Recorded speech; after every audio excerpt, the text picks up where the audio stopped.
Hello. हाँ चलिए, तो क्लास को स्टार्ट किया जाए। ठीक है, हाँ दो प्रॉब्लम है आप लोग का। एक तो पहला कि ड्राइंग का डाउट क्लास ले लिया जाए। दूसरा जो है एक तो डाउट का क्लास ले लीजिए ड्राइंग का, और दूसरा किसकी क्लास ले लें, सॉइल की डाउट का। दो क्लास लेनी है। तो हम ऐसा करते हैं कि कल ही ना हो तो रख लें इसको। ठीक है, तो कल ही जो है डाउट क्लास रख लिया जाए कि ड्राइंग की सारी डाउट क्लास हो जाए उसमें। उसके बाद सॉइल का भी जो न्यूमेरिकल से रिलेटेड डाउट है आपके, उसको कर लिया जाए। तो कल डाउट क्लास रख लेते हैं सेम यही टाइम पर, मतलब 5 बजे डाउट क्लास रख लेते हैं। ठीक है। हाँ तो हाँ, प्रयागराज में बारिश हो रही है। अ, ठीक है, बहुत एकदम अधेला हो गया है, माहौल बना हुआ है अभी भी। और अभी लाइट थी भी नहीं, अभी आई है थोड़ी देर पहले। तो ठीक है, चलिए तो क्लास को स्टार्ट किया जाए, हम लोग शुरू करते हैं। तो कल जो है डाउट क्लास हम मैसेज डाल देंगे चैट में, 5 बजे चलेगी। जैसे आप पढ़ा रहे हैं तो सभी डाउट बस पूछेंगे एक एक करके, और क्या डाउट है, किस टॉपिक पर डाउट है, वो सारे के सारे हम जो है डाउट क्लियर करेंगे। सबसे पहले बिल्डिंग ड्राइंग का रख लेंगे, और उसके बाद सॉइल का रख लेंगे। तो बिल्डिंग ड्राइंग के जितने डाउट होंगे, जो भी बिल्डिंग ड्राइंग नहीं, आपका इरिगेशन ड्राइंग है ना, तो इरिगेशन ड्राइंग के जितने भी डाउट हैं उसको क्लियर करके उसके बाद फिर वो बता देंगे कैसे बनाना है, क्या करना है, कैसे खींचना है, सारी चीज़ें क्लियर। उसके बाद फिर हम आगे की ओर बढ़ेंगे। ठीक। हाँ चलिए। तो भैया बारिश तो मारा है, पूरा नुकसान कर दिया है फसल वसल। हम तो गए थे घर पे अभी एक दिन के लिए। ठीक है, तो देख के आए हैं। चलो तो अब यहाँ पर देखते हैं। पढ़ाई करिए, और बाकी चीज़ें काफ़ी दिन हो गया हम लोग पढ़ाई भी नहीं सही से किए हैं। चलो तो अब स्टार्ट करते हैं, दिवाली तक एकदम चलते हैं बढ़िया से। चलो तो ठीक है, तो हम लोग यहाँ पर देख लिए थे, कहाँ तक हमने देख लिया था कि जो सीव एनालिसिस मेथड है, सीव एनालिसिस मेथड समझ में आ गया था सबको ना, कि सीव एनालिसिस मेथड करना कैसे है। कुछ है नहीं खास, जो सीव है, सीव इस तरह से। ठीक है, जरूरी नहीं है कि सीव यही साइज की हो, कुछ चेंज भी हो सकता है। डिपेंड करता है कि आप जो टेस्ट कर रहे हो उस समय सीव उपलब्ध है नहीं है। नहीं है तो अरेंजमेंट करेंगे, नहीं भी है तो कुछ है तो उसी से करके काम चला देंगे। ठीक है, तो इस तरह से सीव हम लोग क्या करते हैं, सेट कर लेते हैं। कई लोग मैसेज किए थे कि सर यहाँ पे 3 mm वाला भी डाल सकते हैं कि नहीं डाल सकते हैं। तो डाल सकते हैं आप, कोई इसमें इशू नहीं है, कोई इसमें रोक टोक नहीं है कि हाँ नहीं डाल सकते हैं, तो आप डाल सकते हैं। देखिए मैं जो साइज साइज डाला हूँ वो इंडियन स्टैंडर्ड के हिसाब से डाला हूँ। कम ज़्यादा इधर उधर हो सकता है, कोई दिक्कत की बात नहीं है। ठीक। उसके बाद फिर हम लोग आगे यहाँ पर समझ लिए कि जब सीव एनालिसिस हमने किया, और सीव एनालिसिस करने के बाद हम लोग यहाँ पर सूक्ष्म कणों का जो प्रतिशत है उसको भी यहाँ पर निकाल के अलग से कैलकुलेट कर लेंगे। कैसे निकालेंगे इसकी भी चर्चा हम किए थे। जैसे आप क्या करते हो, ध्यान समझिए जरा। जैसे यहाँ पर क्या है कि मान लीजिए कि कितना इधर से आया, इधर से आया, इसके ऊपर डाला गया कितना, 1000 डाला गया, क्या सॉइल डाला गया। 1000 ग्राम सॉइल जब आप इस पर डाले हो 2 mm की चालनी पर, अब 2 mm से पास होकर कितना नीचे गिरेगा, तो 2 mm से पास होकर नीचे कितना गिरा गिरा 800 mm गिरा, कितना 800 ग्राम गिरा। 800 ग्राम जैसे नीचे गिरा है, इसका मतलब पास हुआ है 2 mm वाले से। तो यहां पर इसकी पासिंग कितनी हुई, पासिंग कितनी हुई, 800 हुआ, और 1000 ग्राम ये हो गया। तो ये क्या निकल के आ जाएगा, सूक्ष्म कणों का प्रतिशत निकल के आ जाएगा, कितना पासिंग हुआ है। और बचा कितना, अगर रुका हुआ भार वाला जो प्रतिशत निकाला जाएगा, तो 200 200 क्या हो रहा है, रुक रहा है इस पर। तो 200 डिवाइड बाई अगर 1000 कर लोगे, तो ये जो रुका हुआ वाला प्रतिशत है वो निकल के आ जाएगा। तो यहां पर हम लोग इस तरह से निकाल सकते हैं। इसी तरह से जब 800 इस पर गिरेगा, तो 800 में कितना पास हुआ और कितना रुका है, उस पे हम लोग परसेंटेज निकाल लेंगे। तो परसेंटेज निकालना कोई बहुत बड़ा इसमें प्रॉब्लम की बात नहीं होगी। कितना पास है उतने में से डिवाइड टोटल कर दोगे, मल्टीप्लाई 100, तो आपका प्रतिशत निकल के आ जाएगा। तो ये देखो अभी क्या है कि ये 2 mm है, 2 mm से पास हो रहा है, इसका मतलब पार्टिकल का साइज कितना है, 2 mm वाले में है, और 2 mm का जो सूक्ष्म है वो इतना प्रतिशत है। तो इस तरह से ये जो हमारे दो इसमें डाटा हमको मिल जाएंगे कि एक पार्टिकल का कण इतना होना चाहिए, ओ सॉरी, पार्टिकल का जो साइज है, जो कण का साइज है, वो इतना डायमीटर का होना चाहिए, या इतना उसकी साइज होनी चाहिए। ठीक है, और यहाँ पर कितना परसेंटेज है वो पता चल जाएगा। तो इसके बीच हम ग्राफ खींच सकते हैं, और इससे यह पता कर सकते हैं कि जो सॉइल हमने यहाँ पर टेस्टिंग किया था यह किस प्रकार की सॉइल है, मतलब कि वेल ग्रेडेड है या ग्रेवली, कौन सी ग्रेड की सॉइल है। अब ग्रेड कैसे डिसाइड होगा वो आगे हम लोग यहाँ पर देखेंगे, ठीक है। तो यहाँ पर मेन हमको ये सीव एनालिसिस से पता क्या चलता है कि उसका जो पार्टिकल का साइज है वो कैसा है, कितने परसेंटेज तक बड़े वाले हैं, कितने परसेंटेज तक छोटे वाले हैं, कितने परसेंटेज तक मीडियम वाले हैं, वो सारा का सारा इससे हम लोग को पता चल जाता है। तो सबसे पहले हमने उस दिन क्या किया था, टेस्ट किया था। टेस्ट करने के बाद जो हमारा नेक्स्ट अभी तो टेस्ट बचा था ना, जो 75 mm के छोटे थे उनका क्या करना था, सेडिमेंटेशन एनालिसिस करना था। और सेडिमेंटेशन एनालिसिस का अलग से हम प्रेडिकल पढ़ा देंगे, ठीक है। पिछली बार नहीं पढ़ाए थे, इस बार कोशिश करेंगे पढ़ाने की। तो यहाँ पर सेडिमेंटेशन जो एनालिसिस है इसका थोड़ा सा हम लोग क्या पढ़ लेते हैं, कॉन्सेप्ट पढ़ लेते हैं कि आखिर सेडिमेंटेशन एनालिसिस हम लोग करते क्यों हैं, या इसका नियम क्या है। क्योंकि स्टोक लॉ बहुत ज्यादा पूछता है और स्टोक लॉ ही में ही क्या किया जाता है, उसी के आधार पर हम लोग क्या करते हैं, सेडिमेंटेशन एनालिसिस करते हैं, ठीक है। हाँ, व्हाट्सएप ग्रुप में ऐड करने के लिए व्हाट्सएप कर दीजिए, मैंने तो कई लोग को आज भेज दिया है। आज कौशल ऐड कर, वो कौशल कर रहे हैं यार, ग्रुप एडमिन ऐड कर देंगे, ठीक है। हाँ, कुछ लोग को तो हम ही ऐड किए हैं। चलिए, गोंडा में बाढ़ आ गई है, बाढ़ हमारे ऊपर भी आ गया है। क्या बताएं, देख रहे हो तबीयत थोड़ा सा डाउन हो गया है, घर जाओ तो प्रॉब्लम ही प्रॉब्लम हो जाती है। अवसादन विश्लेषण सेडिमेंटेशन एनालिसिस की आवश्यकता एवं स्टोक का नियम। तो ये देखिए, आपसे क्वेश्चन क्या पूछता है, आपसे पूछता है कि सेडिमेंटेशन एनालिसिस क्यों किया जाता है और स्टोक का नियम क्या है। इसको थोड़ा सा क्या करिए, कैटेगराइज करिए, बताइए। ये चीज आपसे क्वेश्चन बार बार पूछता है, ठीक है। तो जब भी ऐसा क्वेश्चन आपसे पूछेगा तो आपको क्या करना है, पूरा ये थ्योरी थोड़ा लिख देना है, इसके अंदर क्या नियम है, नियम क्या कहता है, इनका इनका ला क्या कहता है, स्टोक ला का, ठीक। स्टोक जो ला दिए थे, नियम दिए थे, वो क्या कहता है उसको लिखना है इसमें। और उसके बाद आपको नंबर इसमें अच्छा खासा नंबर मिलेगा, ठीक है। तो हम लोग यहाँ पर पॉलिटेक्निक का पढ़ रहे हैं, तो पहले आज हम लोग यही सब डिटेल्स में चलेंगे। बाकी चीजें तैयारी में तो कुछ क्या अलग है वो चीज देखा जाएगा, अभी यहाँ पे मिलेगा भी, एक चीज से मुलाकात होगी वो बताऊंगा मैं। तो यहां पर देखिए 75 माइक्रोन से जो छोटे कण होंगे, जो 75 माइक्रोन से छोटे साइज के जो पार्टिकल होंगे, कण होंगे, उनके लिए हम लोग क्या करते हैं, सेडिमेंटेशन एनालिसिस करते हैं। मतलब उनके लिए इसका मतलब सीव एनालिसिस संभव नहीं है, ठीक है, जो 75 माइक्रोन से छोटे होंगे। तो आज के बाद कभी भी आपसे पूछा गया कि सेडिमेंटेशन एनालिसिस हम लोग करते क्यों हैं, किस में करते हैं, तो उसके लिए आप क्या बताओगे, जो 75 माइक्रोन से छोटे साइज के हमारे कण हैं, उन सॉइल्स के लिए हम लोग क्या करेंगे, सेडिमेंटेशन एनालिसिस करते हैं, ठीक है। क्यों, क्योंकि इनका चालनी जो विश्लेषण है ये संभव नहीं है, सीव एनालिसिस करना संभव नहीं होता है, इसलिए हम लोग इसको अपनाते हैं। अतः इसलिए मृदा जो है 75 माइक्रोन से महीन कणों का जो वितरण है, डिस्ट्रीब्यूशन ज्ञात करने के लिए सेडिमेंटेशन एनालिसिस किया जाता है। अब आप सोचो कि अगर हम लोग ना करें तो 75 ऊपर वाले सबका हम डिस्ट्रीब्यूशन कर्व वगैरह खींच लेंगे कि कितने कितने साइज के हैं, लेकिन एकदम महीन वाले का नहीं पता चल पाता है।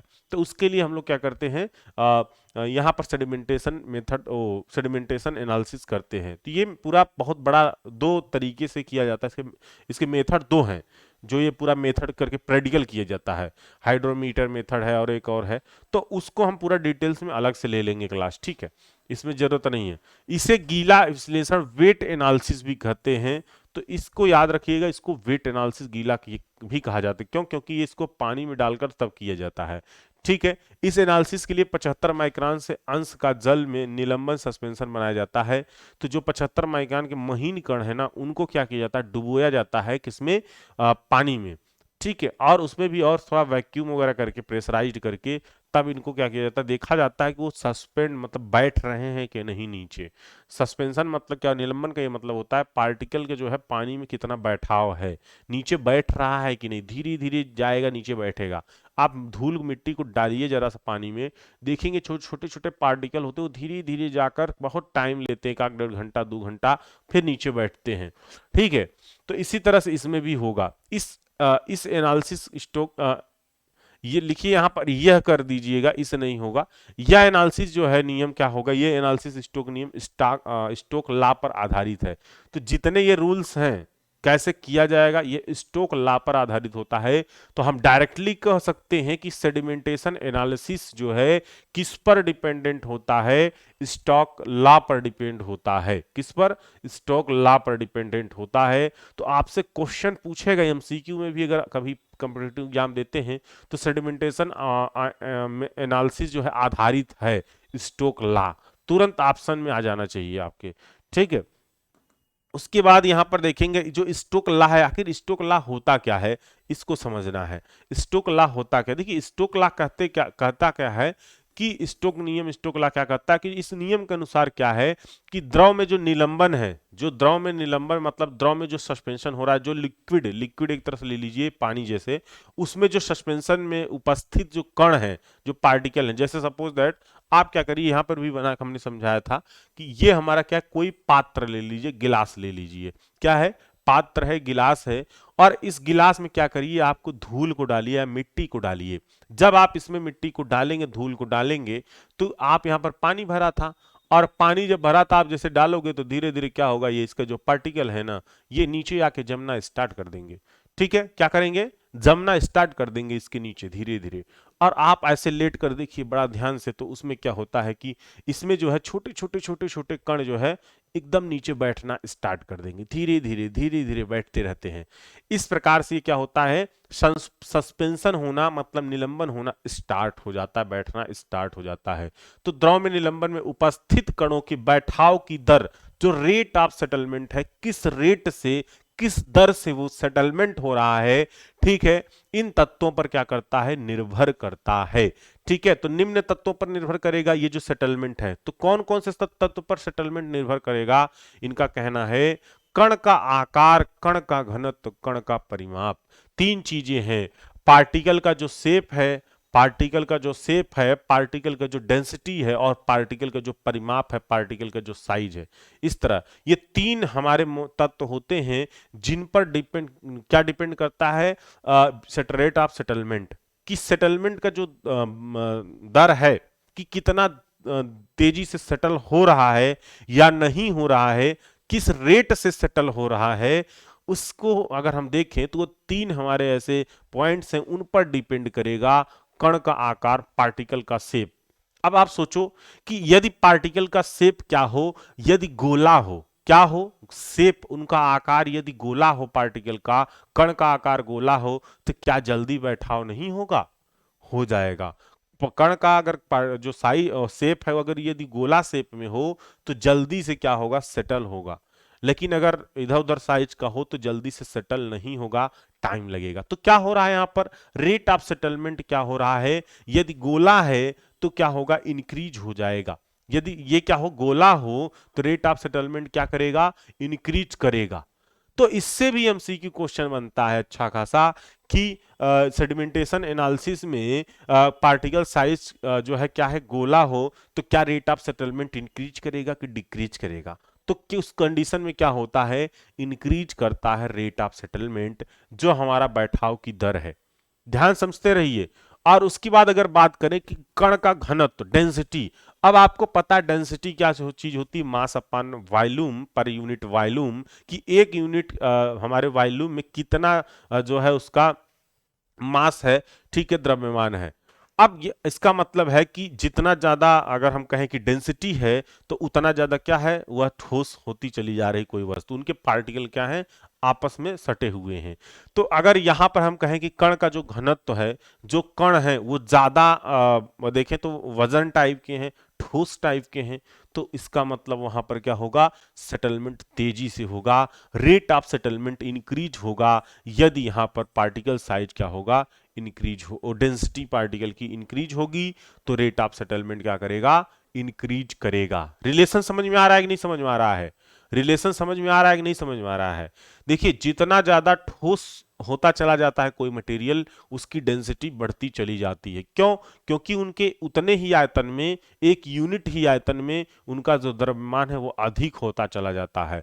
ठीक है, तो इसी जैसे आप ऐसे ही समझ लो कि मान लो सपोज दैट कि कोई पत्थर है और कोई ईंट का टुकड़ा है, ईंट का टुकड़ा आप फेंकेंगे उतना जल्दी नहीं डूबेगा जितना जल्दी पत्थर वाला डूब जाएगा। हो सकता है ऐसे भी पत्थर हो जिनका डेंसिटी उतनी अच्छी नहीं हो, ठीक है। पानी का भी डेंसिटी, कोई जरूरी नहीं लिक्विड का, कोई भी मटेरियल उसकी डेंसिटी एक ना कुछ होती ही है, ठीक है। तो उसी प्रकार से कि अगर कण का जो हमारा घनत्व है, जो डेंसिटी है, यदि अधिक होगी तो रेट ऑफ सेटलमेंट क्या करेगा, इंक्रीज करेगा। क्यों? क्योंकि वो वजन टाइप की होगी और जल्दी से नीचे बैठने की कोशिश करेगा, नहीं तो ऊपर तैरता रहेगा, ठीक है। अगर बात करें कि कण का जो परिमाप है, जो कण का परिमाप है, ये इसका जो साइज है, जो पार्टिकल का साइज है, ये कैसे डिपेंड करेगा। देखिए अब छोटा साइज का होगा तो बहुत, जैसे मान लीजिए सपोज दैट कि अब 75 माइक्रोन से क्या है नीचे तक वाले हैं, क्या 75 माइक्रोन से नीचे तक वाले हैं। अब कितने नीचे तक वाले हैं ये हमको पता ही नहीं है, क्या पता इसमें 30 माइक्रोन के हों, क्या पता इसमें 20 कुछ माइक्रोन को हों, क्या पता इसमें 10 माइक्रोन के हों। तो इसमें बताओ सबसे पहले कौन बैठेगा, सबसे पहले जो नीचे बैठेगा वो 75 वाला बैठेगा, 30 वाला जल्दी बैठेगा, 20 वाला जल्दी बैठेगा, जो छोटा साइज का होगा वो धीरे धीरे बैठेगा। तो क्या यह डिपेंड कर रहा है कि नहीं कर रहा है, साइज इंक्रीज, अगर साइज इंक्रीज कर है तो रेट ऑफ सेटलमेंट जल्दी होगा, अगर यहां पर साइज डिक्रीज करेगा तो रेट ऑफ सेटलमेंट स्लो होगा। तो यहां पर तीनों चीजें क्या होती हैं, इन पर जो है डिपेंडेंट होती हैं रेट ऑफ सेटलमेंट। ये किसका कहना है, ये स्टोक नियम का कहना है। इन्होंने इसको जांचा, इन्होंने क्या किया, इसको जांचा, लेकिन ये गलती कहां पर क्या किए, इनकी सबसे जो गलती थी वो भी हम बताएंगे, क्या क्या इन्होंने कंसीडर नहीं किया। देखिए सबसे पहले इन्होंने, अभी हम आगे पढ़ेंगे, इन्होंने ने क्या किया, इन्होंने किया कि जो पार्टिकल का साइज है और जो उनका शेप है वो एक समान मान लिया। क्या किया, सो इनका कहना था कि चलो ठीक है एक समान मान लो और उसी से एनालिसिस कर दो। तो थोड़ा कहीं ना कहीं इनकी भी डिमेरिट थी, ठीक है। तो कई चीजें इनमें थी। अब बताओ किसको ये चीज नहीं समझ में आया।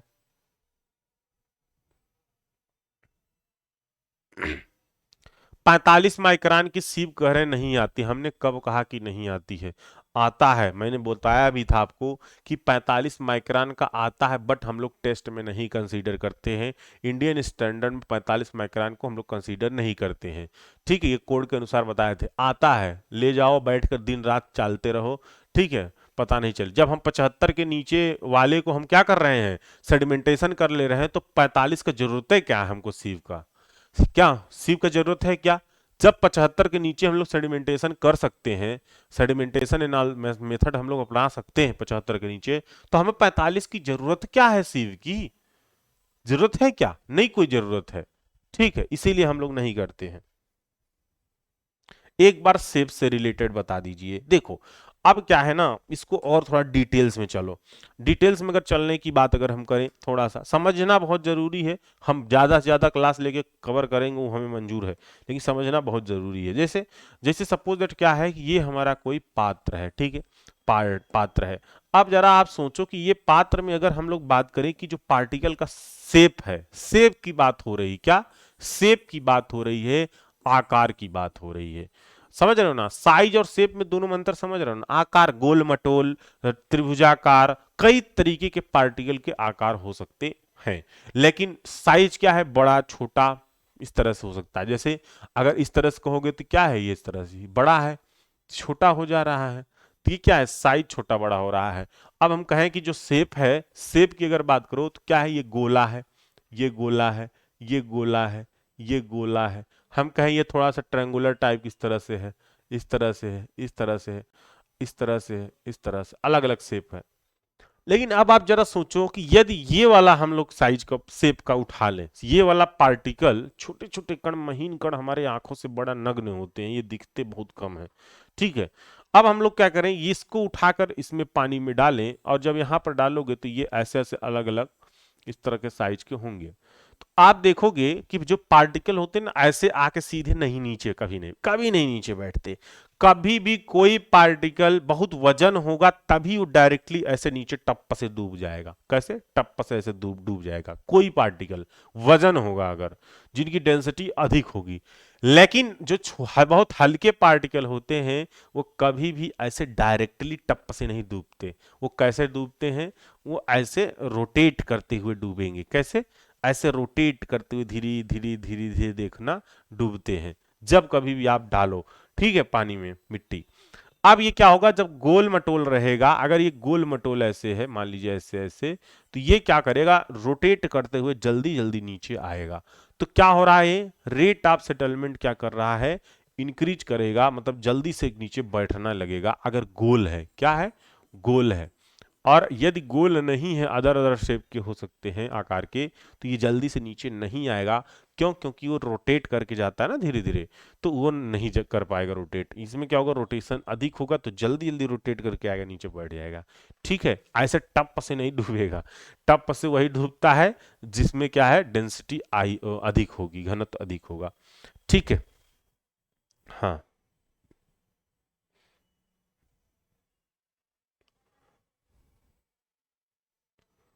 अच्छा, size direct proportional to settlement. अरे वही है, प्रोपोर्शनल क्या लगा के हम बताएं। देखिए हम बता दे रहे हैं, देखिए क्या है, शेप अगर बात करें, अगर शेप क्या करें, शेप अगर हमारा क्या है, राउंड है, अगर राउंड है, तो यहां पर राउंड में क्या होगा कि हमारा जो रेट ऑफ सेटलमेंट है, ये रेट ऑफ सेटलमेंट है, सेटलमेंट है, ये क्या करेगा, इंक्रीज करेगा। अगर गोल है तो इंक्रीज करेगा, अदरवाइज अदर साइज है तो डिक्रीज करने लगेगा रेट ऑफ सेटलमेंट। ठीक है, अगर किसी पार्टिकल का, किसी कण का, ठीक है, अगर डेंसिटी क्या है, डेंसिटी क्या है, डेंसिटी अगर अधिक है, डेंसिटी अगर इंक्रीज कर रहा है, तो रेट ऑफ सेटलमेंट क्या करेगा, रेट ऑफ सेटलमेंट क्या करेगा, इंक्रीज करेगा। क्या करेगा, इंक्रीज करेगा। एरो बना दे रहे हैं, इंक्रीज करेगा। डेंसिटी हाई तो rate of settlement increase, round है तब पर भी rate of settlement increase, other shape होगा तो रेट ऑफ सेटलमेंट इंक्रीज नहीं होगा। ठीक है, अगर हम यहां पर बात करें साइज, अगर साइज अधिक होगी तो रेट ऑफ सेटलमेंट इंक्रीज करेगा, रेट ऑफ सेटलमेंट इंक्रीज करेगा। ठीक, बस दुनिया भर एक कहानी नहीं बहुत जानने की जरूरत है, जितना इंपॉर्टेंट है उतना ही समझिए। ठीक है, तो इन तीनों जो है, शेप, पार्टिकल का शेप, पार्टिकल का डेंसिटी, पार्टिकल का साइज, इन तीनों जो है तत्वों पर निर्भर करेगा क्या, रेट ऑफ सेटलमेंट। ये स्टोक लॉ का नियम है, उनका यही कहना है। तो आप लिख सकते हो ना ऐसे कि हाँ, इस नियम के अनुसार जो द्रव में निलंबन है, द्रव में जो हमारा देखे सस्पेंशन में उपस्थित जो हमारे कण हैं, ठीक है, उनका बैठाव द रेट ऑफ सेटलमेंट निम्न तत्वों पर निर्भर करता है। और तत्व कौन कौन से हैं, पार्टिकल शेप है, पार्टिकल डेंसिटी है, पार्टिकल साइज है। ठीक, उसके बाद फिर अब आप आगे जा चलना है तो आप आगे चल सकते हो। चीजों समझ में आ गई ये पूरा स्पष्ट रूप से। तो सॉइल मैकेनिक्स में अगर हम देखें, इस नियम के मृदा कणों की जो साइज का विश्लेषण करने के लिए प्रयोग किया जाता है, तो हम लोग सॉइल मैकेनिक्स में स्टोक का जो स्टोक लॉ है, स्टोक लॉ हम लोग स्पेशली किसके लिए करते हैं, कणों का जो साइज है उसका एनालिसिस करने के लिए करते हैं। ठीक है, पार्टिकल साइज एनालिसिस के लिए किया जाता है। सामान्यतः मृदा में मृदा कणों का गोल स्फेरिकल, देखिए गोल स्फेरिकल तथा घनत्व को समान माना जाता है। तो यहां पर यह किया कर लिया जाता है कि सभी पार्टिकल, गलती इनकी यहीं पर होती है, जो उतना ज्यादा ये मतलब इफेक्टिव नहीं रहा। इनकी गलती क्या है कि सभी पार्टिकल का जो साइज शेप है वो गोल तो नहीं हो सकता। क्या हम बैठ के एक पार्टिकल को देख रहे थे कि हाँ भाई तुम गोल हो कि नहीं हो, नहीं हो सकता है। जितने 75 माइक्रोन के कण थे, क्या सभी माइक्रोन, सभी कण, हर एक कण क्या गोल थे, कोई जरूरी है नहीं। लेकिन इन्होंने क्या किया, सभी को गोल माना।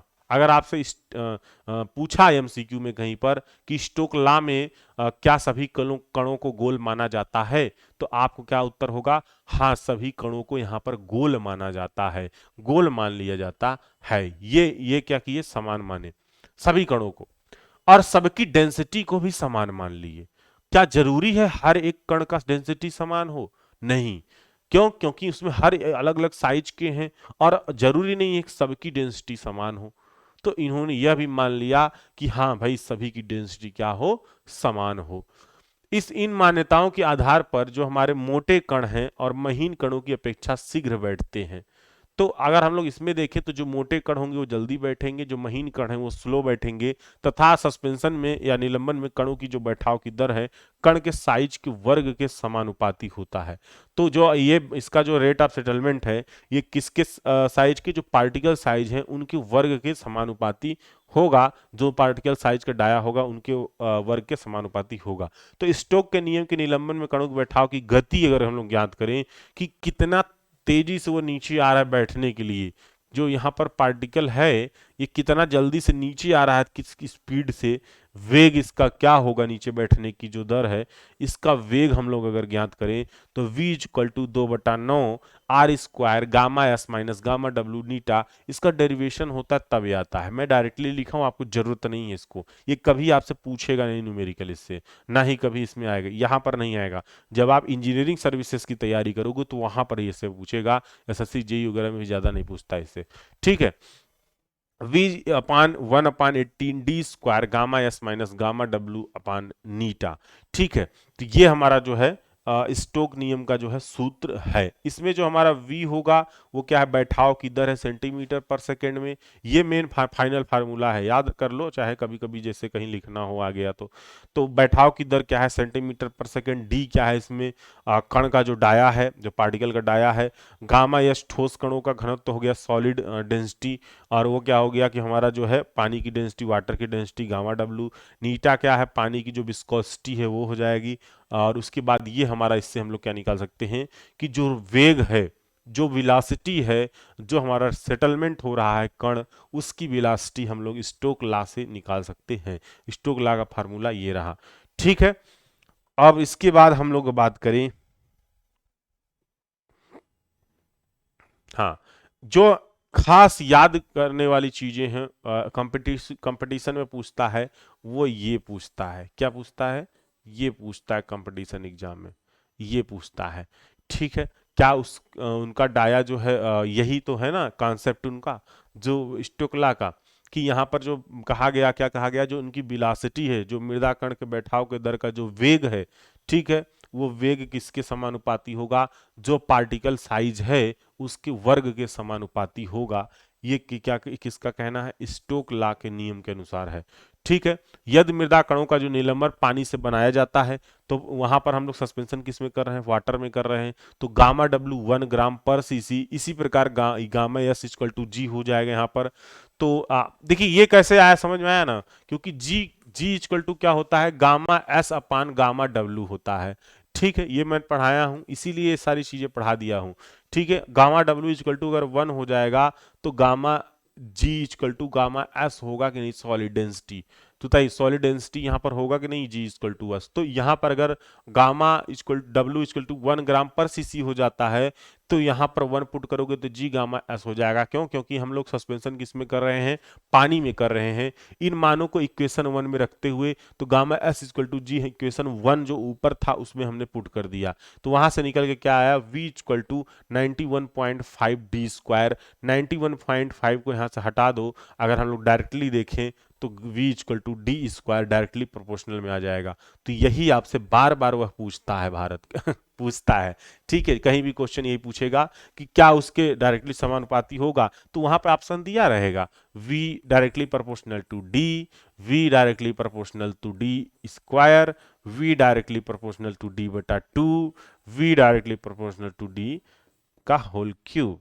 अब आंसर कौन सा होगा, आंसर हो जाएगा v directly proportional to d square, ठीक है। तो ये स्टोक वाला हमारे यहाँ पर निकल के आ जाएगा, ठीक है।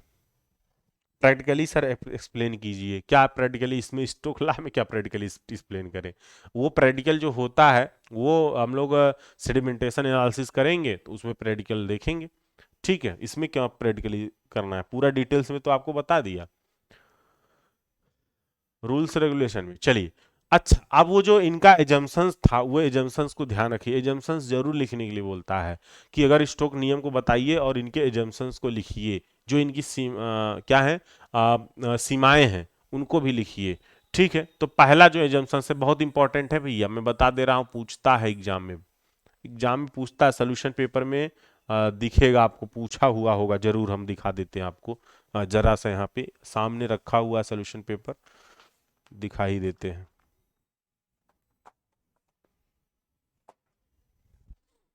चलिए, तो यहां पर हम देख लेते हैं।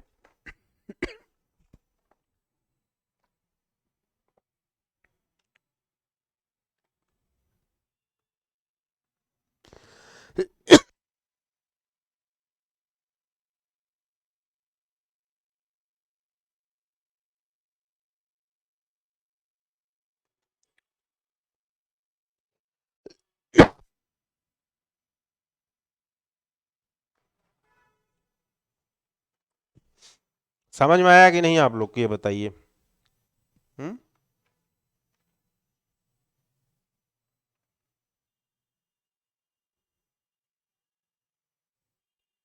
देखिए, यहां पर लिखा है कि घनत्व मापी द्वारा कण परिणाम परिमाप परिणाम विश्लेषण परिमाप विश्लेषण किस प्रकार करोगे। ठीक है, तो डिस्ट्रीब्यूशन आप जैसे करोगे, वो अभी ग्राफ जो बनाएंगे ग्राफ भी लिखना पड़ेगा। उसके बाद फिर आएगा, हाँ, ये course grand soil, fine grand soil, ये भी हम बता देते हैं क्या क्या होता है। अच्छा, ये तो बता ही चुके हैं। अभी कुछ चीजें और इसमें बतानी है, आगे आएंगे तो बता देंगे, ठीक है। तो क्वेश्चन ये पूछता है, इससे आएगा क्वेश्चन, चांस बन जाते हैं। दो तीन नियम हैं, उनसे क्वेश्चन पूछता है। एक तो स्टोक हो गया, एक डार्सी हो गया, आगे चल के डार्सी भी मिलेगा, उससे भी मुलाकात होगी, उनकी भी चर्चाएं करेंगे हम लोग। ठीक है। हम्म। डार्सी सबसे ज्यादा पूछता है। चलिए, अगर इस नाम से नहीं पूछे, हाँ देखिए, ये पूछ लेता है coefficient of curvature, coefficient of uniformity, अभी इसी में आगे आएगा, उसकी चर्चा करेंगे। तो क्वेश्चन इससे बनते हैं। चलो, तो यहां पर देखेंगे, अभी हम सोल्यूशन पेपर अपलोड करेंगे, बुक और सोल्यूशन पेपर सारा फ्री पीडीएफ वाले में अपलोड कर देंगे, ठीक है। और इसका भी कल परसों से अलाउ कर रहे हैं डाउनलोड के सिस्टम में, तो वो भी आपको चैप्टर वाइज डाउनलोड कर सकते हैं। चलिए, स्टोक ने निलंबन में क्या किया, सबसे पहला इनका जो एजम्पशंस है, लिमिटेशंस है, उसको देखिए जरा। ठीक है, सबसे पहला,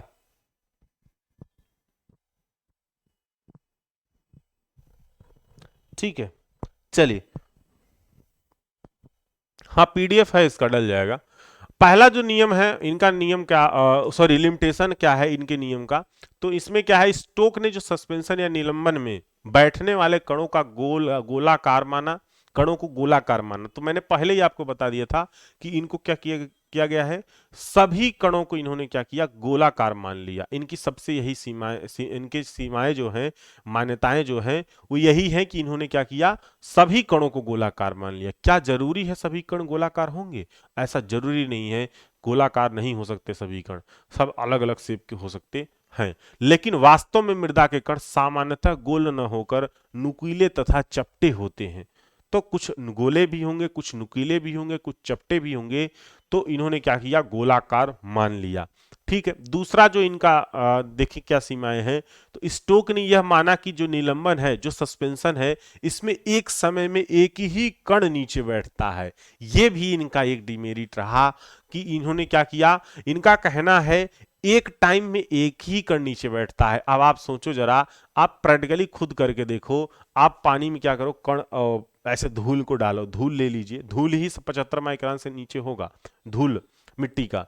तो आप उसको गिलास में से डालिए, और ग्लास जो है कैसे रहे, ट्रांसपेरेंट हो, शीशे वाली, और उसमें ऐसे झांक कर देखिए, तो एक कण नीचे नहीं बैठता है, एक साथ कई कण बैठते हैं नीचे। तो इनका लेकिन कहना क्या है कि जो सस्पेंशन हो रहा है, जो नीचे बैठा हो रहा है, वो एक समय में एक ही कण नीचे बैठता है। ये इनकी सीमाएं हैं, लेकिन एक्चुअली में ऐसा होता नहीं है। ठीक है।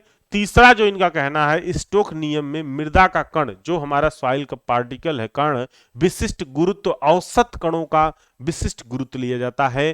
तो ये जो है सबका क्या किए हैं, औसत ले लिए हैं, कि हाँ मान लो इनका इतना इतना इतना, अलग अलग नहीं लिए, सबका एक एवरेज लेके स्पेसिफिक ग्रेविटी इन्होंने क्या किया, मान लिया उसका। ठीक है, कणों का। वेरी फाइन कण विद्युत आवेश के कारण एक दूसरे से चिपक कर गुच्छा फ्लाक बना लेते हैं। तो इन्होंने यह भी माना कि जो हमारा एकदम फाइन अगर पार्टिकल है, एकदम महीन पार्टिकल है, तो इनके उनके अंदर ये फिनामिना होगी कि उनके अंदर विद्युत आवेश होगा। विद्युत आवेश में क्या होता है कि एक दूसरे के जो कण एक दूसरे कण है ना, वो एक दूसरे को चिपकते हैं, ऐसा इनका कहना था। लेकिन कोई जरूरी है क्या कि सभी कण एक दूसरे की ओर आकर्षित हो? कोई जरूरी है क्या? लेकिन इन्होंने इसको माना कि हाँ, दोनों जो है एक दूसरे की ओर आकर्षित होते हैं विद्युत आवेश की वजह से। स्टोक नियम जो है, हमेशा इसको याद रखना, स्टोक नियम जो है 0.2 mm से 0.0002 mm तक के कण साइजों के लिए ही मान्य है, और कोई नहीं मान्य है। क्या इसमें 75 माइक्रोन आ रहा है? आएगा क्या? 75 माइक्रोन आएगा। तो हम लोग स्टोक लॉ उन पर ही लागू होगा जो 0.2 mm से लेकर 0.0002 mm तक के कण साइज के लिए ही मान्य है। ये क्वेश्चन एमसीक्यू में पूछता है। ये पूछता है कि स्टोक नियम जो है किन किन तक साइज के लिए मान्य होगा, वहां पे साइज दे रखता है, वहां टिक मार्क करना होता है। तो मैं ये सारे चीजें बता दिया कहां कहां पर आपसे पूछता है question SSC JEE UP triple S JEE में। तो ये आपका क्या है, 0.2 mm से 0.30 है, 0.002 mm तक के लिए कण साइजों के लिए मान्य है ये। ठीक है, उससे ज्यादा बड़े होंगे या छोटे होंगे इनसे ज्यादा, तो वहां पर स्टोक लॉ डिपेंड मतलब वो नहीं करेगा, लागू नहीं होगा। ठीक है, चलिए। तो ये 5 समझ में आई। कोई अगर इस पांचों में से कोई अगर आपको लग रहा हो कि हाँ ये पॉइंट नहीं है, तो नंबर 1 2 3 4 5 में लिखिए कि हाँ हमें ये नहीं समझ में आया।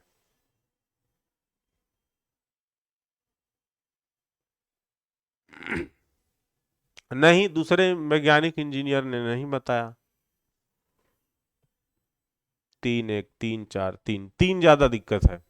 देखिए, जो स्टोक में देखिए क्या है ना, कि किसी भी मटेरियल का, ध्यान समझिए पहले, किसी भी मटेरियल का कोई डेंसिटी होगी, बताओ, डेंसिटी होगी। अगर उसकी डेंसिटी है, किसी भी मटेरियल की यदि डेंसिटी है मास अपान वॉल्यूम, किसी भी मटेरियल की, तो क्या इसकी स्पेसिफिक ग्रेविटी होगी कि नहीं? स्पेसिफिक ग्रेविटी होगी कि नहीं, बताओ? होगी ना। स्पेसिफिक ग्रेविटी क्या है? स्पेसिफिक ग्रेविटी क्या है? उस मटेरियल की जो डेंसिटी होगी अपान क्या होता है, स्टैंडर्ड हमारा जो वाटर है, ठीक, उसका क्या है, स्टैंडर्ड टेम्परेचर पर जो हमारा वाटर है उसकी डेंसिटी, यही होता है स्पेसिफिक ग्रेविटी। तो जो स्पेसिफिक ग्रेविटी है, हमारा जो सॉइल है, अब वहां पे अलग अलग कण की जो है स्पेसिफिक ग्रेविटी अगर हम लोग देखें तो अलग अलग होगी। तो इसमें क्या किया गया कि जो मृदा का कण का जो स्पेसिफिक ग्रेविटी था, उसको औसत कणों का विशिष्ट गुरुत्व लिया गया वहां पर। तो जो हमारा कण है उनको क्या किया गया, एवरेज लेकर हम लोग स्पेसिफिक ग्रेविटी वहां पर इन्होंने यूज कर लिया। ठीक है, ये नहीं अलग अलग सबका नहीं लिए, सबका एवरेज ले लिए। आई बात समझ में? तो डेंसिटी हमारा जो है, डेंसिटी वही चीज डेंसिटी पर भी लागू हुआ। डेंसिटी इन्होंने क्या किया, एक समान मान लिया था, और यहां पर एवरेज ले लिया। 4, वीडियो डाउनलोड क्यों नहीं होता? वीडियो ऑफलाइन डाउनलोड होता है। वीडियो डाउनलोड होकर आप मोबाइल में नहीं रख सकते हैं। क्या चाहिए आपको, हमको नहीं समझ में आता है। क्लास करिए वहां से देख के, डाउनलोड करके क्या करोगे? अब देखिए एक चीज और है। हाँ, क्या 4 नंबर वेरी फाइन कण, देखिए इनका कहना यह है कि जो एकदम महीन कण होते हैं, उनके जो पार्टिकल हैं वो एक दूसरे की ओर आकर्षित होते हैं। और आकर्षित क्यों होते हैं? क्योंकि उनके अंदर विद्युत आवेश होता है, इसकी वजह से वो आकर्षित होते हैं, इनका कहना है। लेकिन जरूरी नहीं है ना कि सभी कण एक दूसरे को आकर्षित ही हो, है क्या? तो इनकी ये सीमाएं थी, मान्यताएं थी। अब बताओ, चौथा हो गया, और किसी को हो गया? 1 2 3 4 5। हाँ यार, हमारी तबीयत थोड़ा सा डाउन है, ठीक है, इसकी वजह से हम ज्यादा तेजी से नहीं बोल रहे हैं। आवाज तो क्लियर होगी? चलिए, तो कल हम इस पर जो है इसका ग्राफ रेडी करते हैं। कल तो देखते हैं, डाउट क्लास लेंगे तो कहाँ से ये होगा। तो ये ग्राफ बनाने के लिए आता है एग्जाम में। क्या आता है? यही ग्राफ बनाने के लिए आता है। जो क्वेश्चन पूछता है, अगर पूछा क्वेश्चन कि पूछा क्या कि कण परिमाप वितरण चक्र बनाइए या कण डिस्ट्रीब्यूशन कर्व बनाइए, ठीक, या समझाइए, तो आपको बस यही लिखना है और इतना जो है ये बनाना रहता है। पूछा है क्वेश्चन, अभी मैंने फिर देखा, ये बनाना रहता है ग्राफ। कैसे ये बनता है, क्या होता है, कितने साइज का है, क्या होंगे, सारी चीजें कल जब क्लास चलेगी तो इसके डिस्कस करेंगे, ठीक है। तो ये समझ में आया आज की जो क्लास थी, क्लियर है। चलिए तो अभी हम लोग दूसरी क्लास देखेंगे 6 बजे से, ठीक है। 10 मिनट पहले ही बंद कर रहे हैं क्योंकि थोड़ा सा रेस्ट, उसके बाद फिर तो इस तरह हम चलेंगे 10 तारीख तक, 2 तारीख तक क्लास चले, 1 तारीख तक, 1 तक क्लास चलेगी। छुट्टी में पहले से बता दे रहा हूँ 2 से 5 के बीच होगा, ठीक है। हाँ, और हाँ आप फाइनल ईयर वाले हैं तो एक चीज और बता दूं आपसे, आप ही लोग से बता दूं ज्यादा उचित रहेगा, कि जो ऑफर था, ठीक है, वो तो खत्म हो गया था 10 अक्टूबर को। तो एक ऑफर, काफी लोग की डिमांड है कि सर ऑफर कुछ लाइए, तो इसके लिए विचार किया गया, तो डिसीजन ये मैंने लिया कि 1 नवंबर से लेके 5 नवंबर के बीच ऑफर फिर से स्टार्ट होगा, Dhanteras and Diwali offer, and Diwali. क्योंकि ये एक बार और मौका दे देते हैं आप लोग को, जो लोग छूटे हैं, ठीक है। तो जो अभी 717 रुपये लग रहा है, अभी ये कट होके ये लगेगा RS 512 रुपये, ठीक है। धनतेरस एंड दिवाली ऑफर रहेगा। क्यों? क्योंकि इतने ज्यादा कॉल आ रहे हैं ना, सब कहना है सर दीजिए, सर ऑफर दे दीजिए, दिवाली चल रहा है, दशहरा चल रहा है, ये है, हम कोर्स नहीं ले पाए हैं, बड़ी समस्या है। कितने लोग को आज पता चल रहा है। तो जितने आपके दोस्त हों, मित्र हों, जूनियर्स हों, उनको बता दीजिए कि 1 नवंबर से 5 नवंबर के बीच अगर कोर्स खरीदेंगे तो उनको 512 रुपये पे होंगे, ये 717 नहीं होगा, ठीक है। तो ये आपका काम है उनको बताना। बहुत सारे लोग नहीं ले पाए हैं और उनको लेने की बड़ी इच्छा है उनकी, उनका कहना है कि सर हम लेंगे, वेट कर रहे हैं, तो ये उनको जरूर बताइए, ठीक है। बाकी हम मेहनत तो कर ही रहे हैं, अब एकदम लग जाएंगे सभी के लिए, आल आल बैच, आल सेमेस्टर, ठीक है। लेकिन इसके पहले अगर आप लेते हो, 1 नवंबर से पहले अगर अभी लेते हो, तो वो 717 ही लगेगा, मैं बता दे रहा हूँ। क्यों? क्योंकि ये भाई ऐसा नहीं बार बार ऐसे कम ज्यादा कर दो, ऐसा नहीं होता कभी, ठीक है। एक बार मेल भेजना पड़ता है वो 512 के लिए। अर्थक्वेक की स्टार्ट करता हूँ 1-2 दिन में, धीरे धीरे वीडियो बनाता हूँ, देता हूँ। डाउनलोड करने वाला प्रिंट आ जाएगा, कल परसों से लागू हो जाएगा, ठीक है। डाउनलोड करने वाला कल से हम स्टार्ट करवा देंगे, कल या परसों से काम कर रहे हैं, अब आ गए ना, आप कोई दिक्कत की बात नहीं, अब सारा करके ओके कर देंगे। आप लोग डाउनलोड करते रहिए, इधर हम सीक्वेंस वाइज सब पढ़ाते रहेंगे, फिर दोबारा रिवीजन हो जाएगा लास्ट में, ठीक। स्टैंडर्ड में मिनिमम सीब, देखो देखिए, दो यहां तक सीब होती स्टैंडर्ड में, एक तो 75 माइक्रोन, एक 45 माइक्रोन, बस यही दो ही। 75 तक ही इसलिए हम लोग क्यों अपनाते हैं, क्योंकि 75 के नीचे के ना हम लोग सीब वो कर लेते हैं, सेडिमेंटेशन कर लेते हैं, इसीलिए इन सब की जरूरत नहीं पड़ती नीचे वाले को, समझ रहे हो। क्योंकि 75 के नीचे वाले साइज की हम लोग क्या कर लेते हैं, सेडिमेंटेशन एनालिसिस कर लेते हैं। चलो, बैच कोड में सभी लोग ज्वाइन होइए ना यार, अब की बार हो सकता है टेस्ट लें इस संडे। कितनी बार बताएं बैच कोड लिखो, बैच कोड, बैच कोड ऐसे बना लिया करो अपने से, सीई सिविल इंजीनियरिंग, ठीक है। 5 आपका जो सेमेस्टर है, सेम सब, सेम SEM सब सटा कर लिखना है, semester test, TEST, test, CE 5 sem test. इसी तरह से थर्ड वाले भी डाल सकते हैं थर्ड करके, और इस पर रिक्वेस्ट ओके कर देना है, इसको डालने के बाद वो ऑटोमेटिक रिक्वेस्ट आएगा, 1-2 घंटे 3 घंटे बाद आप ज्वाइन हो जाओगे बैच में। बैच से केवल टेस्ट देना है, बाकी कुछ नहीं, सारे क्लासेस सब कुछ आपको कोर्स से ही पढ़ना है, ठीक है। चलिए ओके, बाय बाय। वॉइस नहीं आ रही, वॉइस तो जा रही है, चलो ठीक है, ओके बाय बाय।